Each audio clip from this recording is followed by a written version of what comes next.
We're joined now by a legendary broadcaster, the voice of the Clippers, Ralph Lawler. Yes. Me, oh my, he's in his 40th and final season with the team. Ralph, I want to start with a question. Have you ever seen the movie Fatal Attraction? Do you remember that Yeah, movie? absolutely. And so Fatal Attraction is what I think of when I think of Marcellus. He loves the Clippers. And I'm wondering how the Clippers Hey, feel watch about... out for him, huh? Yeah, I wonder how the Clippers feel about Marcellus. Is he a fatal attraction? Well, no, they love Marcellus because he's always been an outspoken voice, sometimes in settings that you wouldn't expect to be too kind to the Clippers, and he's always been a good fan, and we appreciate it. Oh, appreciate that. Now, I'm going to try and be professional up here, despite my fandom. Obviously, if you look at talking to you and this team, you're a living legend. You've seen a lot of Clippers years and good years, bad years. But what's the reason behind the success for this team this year? A lot of people call this a starless team, but they're out there playing winning basketball. They got some guys who are playing like stars, too, Marcellus, to be true. But I think this is kind of a transitional year for the team, not a rebuilding year, because owner Steve Ballmer just won't put up with that. He's not going to tear it down to the studs like Philadelphia did with their process kind of a thing. And they went out and got a bunch of hard-nosed, competitive, hard-working guys who have kind of been under the radar. And it has just really fit. And I think Doc Rivers is he's a former coach of the year, but he's having his best year coaching ever. He's really managed the talent, managed the minutes. When you've got like 12 or 13 guys who are really quality rotation type players and you only play 8, 9, or 10 of them in a given night, it's a real chore for the coach. He's done a great job. Yeah, and you talk about being in those settings at times where it wasn't the fashionable thing to support the Clippers.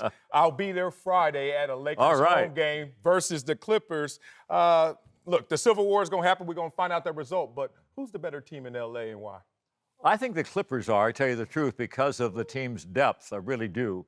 They're less vulnerable to injury than the Lakers. I hope and I believe that LeBron's not going to be out for long. I hope he plays tomorrow night because the Clippers want to beat the Lakers at their best, not without their star marquee player. But the Clippers have won 21 of the last 25 meetings between the two. Yes. 3-1 last year. I just don't see any reason that that should change. But the City Series is really, really fun. And any Lakers watching this right now, though I think they're traveling to Sacramento right now, maybe not watching, are going to go, oh, yeah? Well, you go, old guy. We'll see you tomorrow night. But, there you go. I mean, being the voice of the Clippers for 40 years, let's talk about some of those dark years and maybe a shining moment despite all of the losing at that time. Well, it was tough. We first came here in 1984, and nobody even noticed.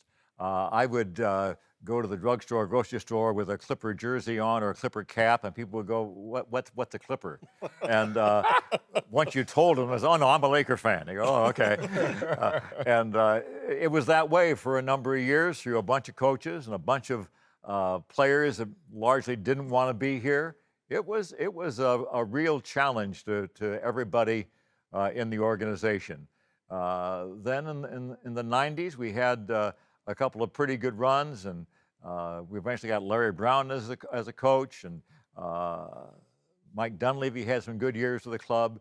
But it's been a process. But we had one season we won 10 and lost 72, I think, and I enjoyed every single game. Wow. All 82 games. I loved going to work. I loved the games.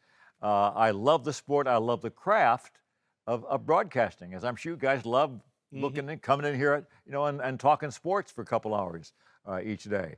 I just love doing it. And if during some of the worst seasons, if you can find a reason to have people still watching, you're down by 20 in the first quarter, I remember a few of those, to keep watching the second, third, and the fourth quarter, then you're doing your job.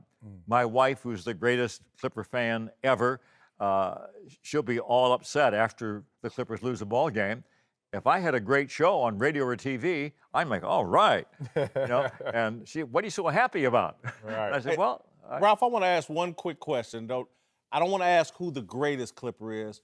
Who's the Clipper you were closest to friend-wise? Who closest connection to that you maybe liked the most?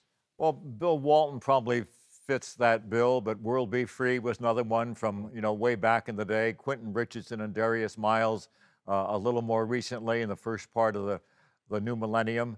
And this group today has got some wonderful, quality people, from Harrison Gallinari to the two guys from Serbia, Teodosic and Marjanovic, the big 7'3" giant.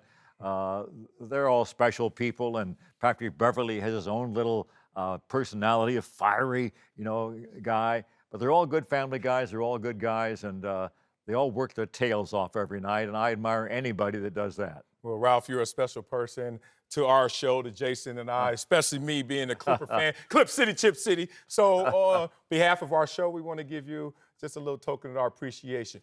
Oh-ha! Whoa, Come whoa, out. whoa. And we know you're retiring at the end of the year, so what better? I will use this. Yes. Yeah, we live right near the Deschutes River. I love that. Perfect. There you go. This will get used. I'll think of you guys often. Oh, boy. I appreciate you, All right, Ralph. thank you, Ralph.